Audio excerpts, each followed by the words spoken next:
voulez plus de ces formations transmissives, coûteuses et peu engageantes pour vos équipes?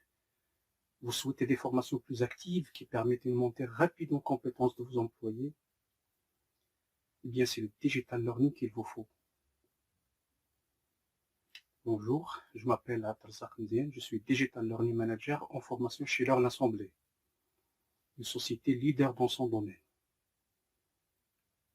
Ma mission est de vous aider à adopter la stratégie du digital learning la plus appropriée à votre entreprise.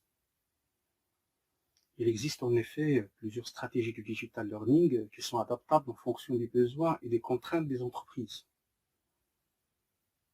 Ces stratégies vont par exemple de l'adoption de SPOC pour Small Private Online Courses, les dispositifs de réalité augmentée, réalité virtuelle, réalité mixte, Serious Games et autres approches de l'immersive et l'adaptive learning.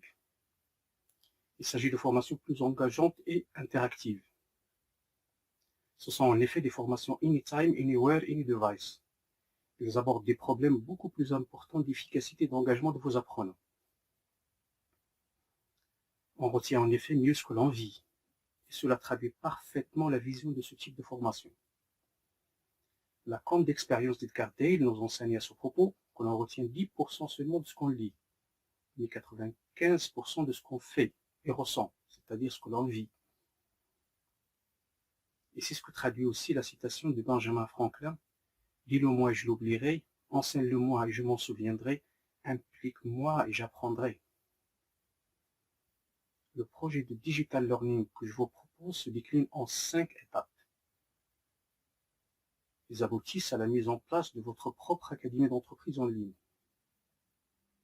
L'étape numéro 1 est une étape d'élaboration de votre stratégie de formation multimodale, avec refonte des catalogues de formation existantes. L'étape numéro 2 est une étape de déploiement et de suivi. Il s'agit de mettre en place la plateforme avec son interface technique DSI, qui permet notamment la mesure d'efficacité et le tutorat de vos apprenants. L'étape numéro 3 est une étape de conception d'ingénierie. Au cours de cette étape, nous allons mettre en place des parcours sur étagère, des modules sur mesure, notamment sous forme de classe virtuelle. L'étape numéro 4 est une étape de pilotage et d'accompagnement de la transformation.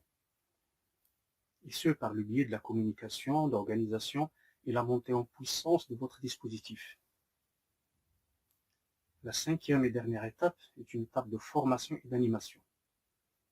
Au cours de cette dernière étape, nous allons procéder à la mise à niveau de vos formateurs, en les transformant en formateurs 2.0, c'est-à-dire des formateurs capables d'animer votre dispositif de formation multimodale.